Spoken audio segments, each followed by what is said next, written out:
This was one of my Christmas presents. Oh, wow. I'm now holding my phone with my right hand. So for years I've been holding the device I record on with my left hand and touching stuff with my right hand because I'm right-handed and generally use my right hand to do things. The shakiness in my left hand has gotten worse, so I feel like it's making like the phone vibrate. So in the future, you may see more videos recorded with my left hand visible and my right hand holding the phone. Look at that. It's worse if I put my hands up.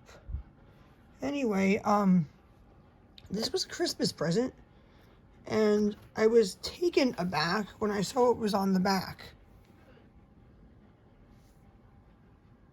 See, it says black nightshade berry, and all it says about this berry is nightshade berries are closely related to poised and us deadly nightshade, but they are edible when they have ripened into a dark purplish black hue. That is all that this magazine says about this. It doesn't even say the species name. It's Solanum Nigrum, but there's also a Solanum Americanum that's like really similar that grows in America, which is why it's Americanum. But there are versions of Solanum Nigrum, some with other names, like the one from Americana has been given its own Americana name, that grow around the world. And they're probably not even different species, but just like a bunch of varieties of the same species. But recently I was on either Facebook or YouTube, I don't remember where at the time, and this ad came up. And I don't normally click on ads, but it looked kind of cool. It looked like a interesting company that sells seeds. And this is their website. Fair Dinkum Seeds. Fair Dinkum Seeds. And this is a list of all of their products. It starts with these gift vouchers, and then it starts to go through all of the plants they sell in alphabetical order. So as I realize that I already have seeds for Artemisia absinthium and a plant growing in my yard, and I don't need this, I am going to scroll down and see what else they have. Would you like an acacia? What species of acacia would you like?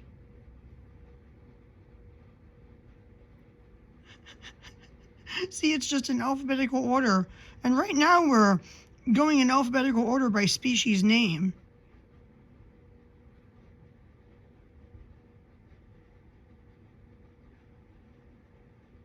There's a lot of interesting plants on here, like both of these. Spilanthes. This is the one I used to have growing. I always called it Spilanthes. That was the name that I used for it. Isn't that interesting that they sell that? If you don't know what it is, if you put these flowers in your mouth, you will foam at the mouth. It is edible. But if you just put a flower in your mouth, you'll literally foam at the mouth. Probably think you made a horrible mistake and ate some poisonous plant if you aren't doing it just to experience that. Acarus calamus americanus, American sweet flag seeds. Wow! That's also known as calamus root because it's grown for the root. That's a really cool plant. I started scrolling through this site. I got to stuff like this. African. Because after Acarus, African is the next word in alphabetical order. Look what they did here. We're no longer in alphabetical order by the species name because these plants are African. Wow. But then I saw this. Solanum Nigrum. And I said, that looks like this. That's one of those Solanum Nigrum cultivars that's been given a new scientific name. And then I clicked on it to read the more info. Well, actually, first I Googled it and read the Wikipedia page, which said it was cultivated for edible leaves and berries that can be used to make dye all across Africa. Then I clicked on what this site said about it, because if you are unaware, these are the berries that people on YouTube like to eat in shocking clickbait videos. They are trying to be like Robert Gibbon Johnson, the person who supposedly ate tomatoes in front of a crowd of people to prove that they are not poisonous. And there are so many videos of YouTubers eating Solanum Nigrum or Americanum and acting like they're terrified and they might die, and talking about how poisonous it is before eating like one little berry. And it's all BS. The berries are safe to eat. You can probably cook and eat the leaves from most species. With that said, I am going to show you what this seed company that I really think is just like a site created by a husband and wife says about this plant.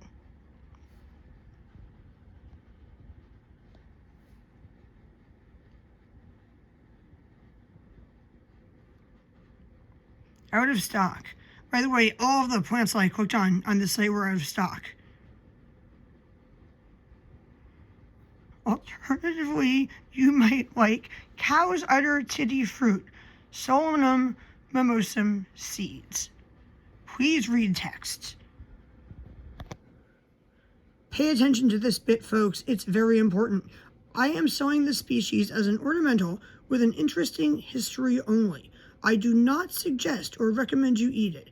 And if you do anyway, despite me strongly suggesting you don't, then any negative consequences to your actions will be your own. The species is known to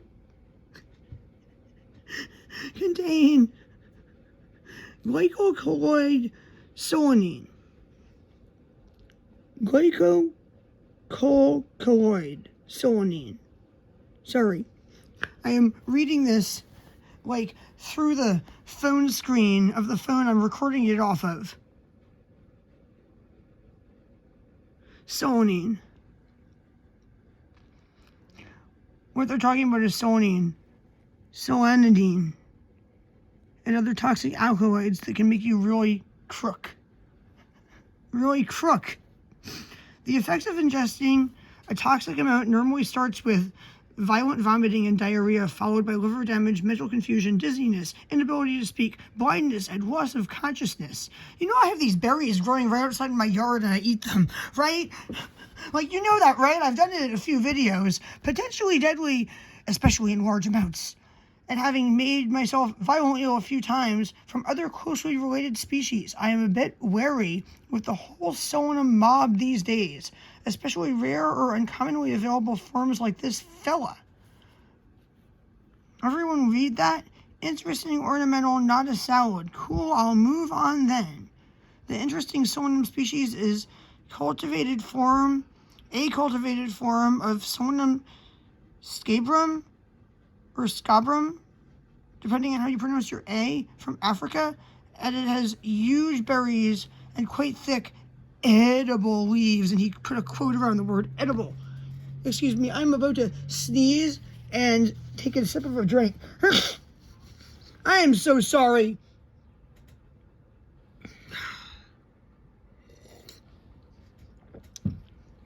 Oh.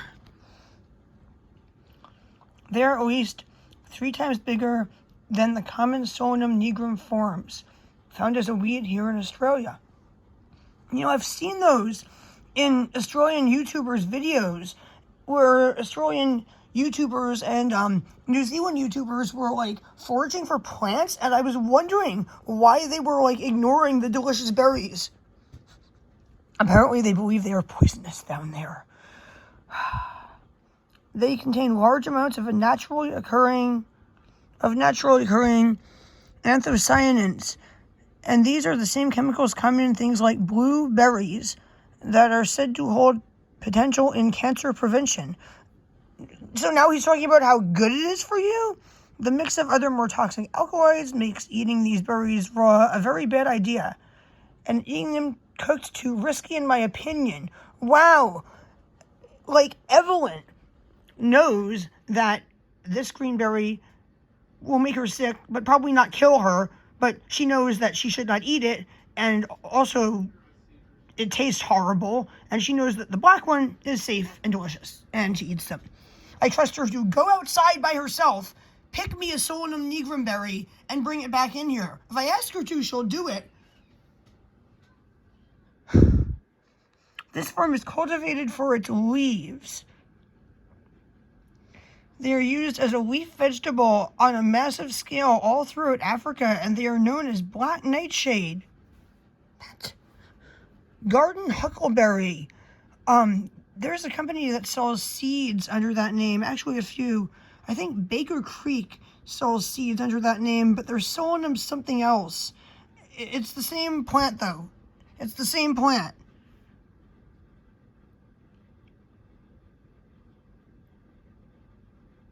Morel de Guinée.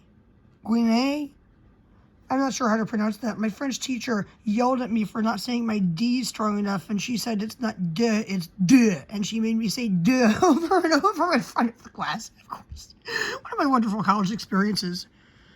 Blede Martine. Oh, Blede. Huh. What is with the lines here? Please don't do that if you make a website. Crave Chien Morel Noir. Noir, that means black. Yerba Mora. Yagüe.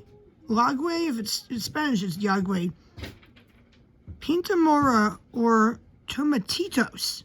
Tomatitos? Wow, I've never heard that one before. That's a good name for it because it's related to tomatoes and tomatillos, and it's smaller. Tomatitos. There is a massive amount of confusion. Can you guys close that door? Because I'm recording. Within the Solanum genus. Yeah, I agree with that statement. Like, I'm pretty sure they're all basically cultivars of Solanum Nigrum. And if they have, like, leaves... Because I looked at a picture of this plant, and the leaves were a little rounder than this. And I have some in my yard that have, like they're another variety. They have, like, kind of more points on the leaves. Listen to what he says about this. He must have just copied and pasted this off of a website. It is the most intensely cultivated leaf crop within the Solanum Nigrum Complex, and it is cultivated as a food and dye crop all throughout Asia, tropical Africa, South Pacific, North America, and the Caribbean. I am told that it is very nutritious, with all these vitamins that he lists. It contains an unknown level of toxic components. Heat does not, in capitals, affect the toxicity in any great way, despite what other quoted experts folks may tell you. It is the leaching effect, the change of water in between, that dissolves and then removes the toxic chemicals from the leaves and shoots when boiled as a vegetable.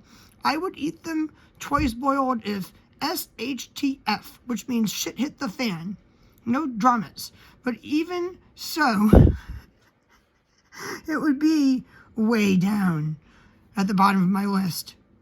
Way down at the bottom of my list. He wrote way twice. Things would have to be very, very bad by then, and I really hope I am never in that situation. Then he goes on to talk about how it's used as a medical supplement, but he doesn't recommend. Sorry. If you can't tell, I'm a little bit sick. He doesn't recommend any of the medical uses. I personally grow it because it's cool. It's very rare here in Australia, and because diversity of species is really important in case of plant disease outbreaks or dramatic climate changes, both of which are becoming more common occurrences every day. It's easy to grow, but like most Solanum species, has a high level of dormancy, meaning they take anywhere from a week to a few months to germinate for me here.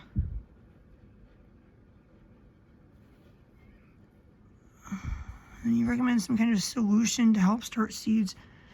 This is one of the weirdest, actually probably the weirdest things I've ever read that was written. Sorry. Do you hear my stomach growling? I'm sorry for making this video that doesn't sound fully coherent that I can't edit, but this is hands down one of the weirdest things I've ever written about a plant on a website. I'm like, it doesn't get any better if you look at the other ones. Like, they're all out of stock too, which is disappointing because after reading all that, it kind of makes me want to order some to see how much bigger the berries are than my Solanum Nigrum varieties. But this one, African Dreamroot, Shosha Ubulawa Silene Capensis Undulata seeds. I have no idea if I pronounced any of that right. I sound like that weird explorer guy who can never pronounce scientific names even after making videos pronouncing them for years, and I'm sorry, but I have literally never read any of those words out loud before in my life, and I'm not sure how the XH is. I think it's like OSHA or something. Like, I think it's like a click, but I have no idea. But what's really interesting about this is the description of how it would be used. Shamans would use the dried powdered roots with water people to whip up a sort of frogs, eggs, foamy stuff that they would then suck off the surface, often large amounts of it. This would sometimes cause purging, and later when they slept, vivid and prophetic dreams from ancestors who would provide answers to questions they may have in their daily lives. What? I mean, what? First of all, that isn't even in, like, correct, like, you know, grammatically proper English.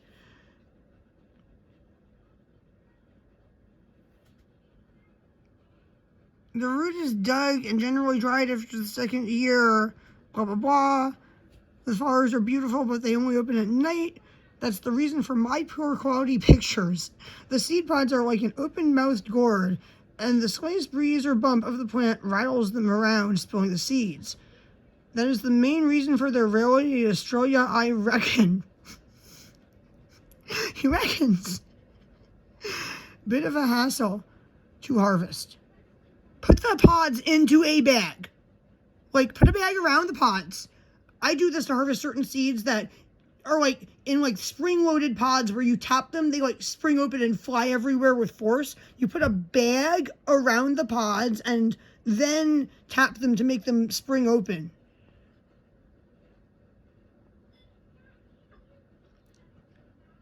The design of the pod was really cool, like a veiny alien eggs or something out of a sci-fi movie. I love its history, I love its look, I love its rarity and its hardiness.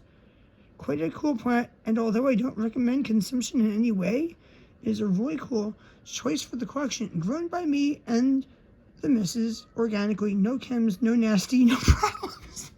Does anyone want to order seeds from this website if they ever get back in stock? Because they're all out of stock and they're all $6. And it looks like they give you a lot of seed for your $6. Like, that looks like a lot of seed. It looks like more than I would want to grow of a plant that's looks like it's probably in the Asteraceae family, and when it goes to seed, the seeds are going to just like spread everywhere.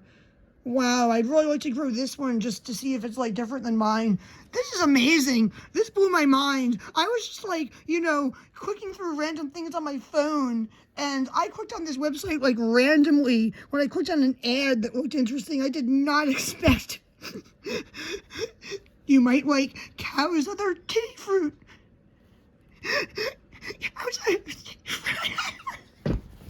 Really? Wow.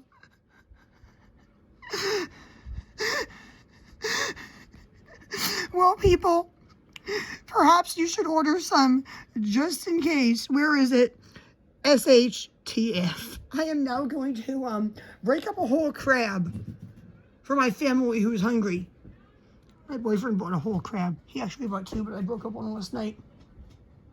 They were pre-cooked. Although I have cooked live crab, but wow. Would you expect when you clicked on like a seed company's website ad to like read something like this? It's just beyond.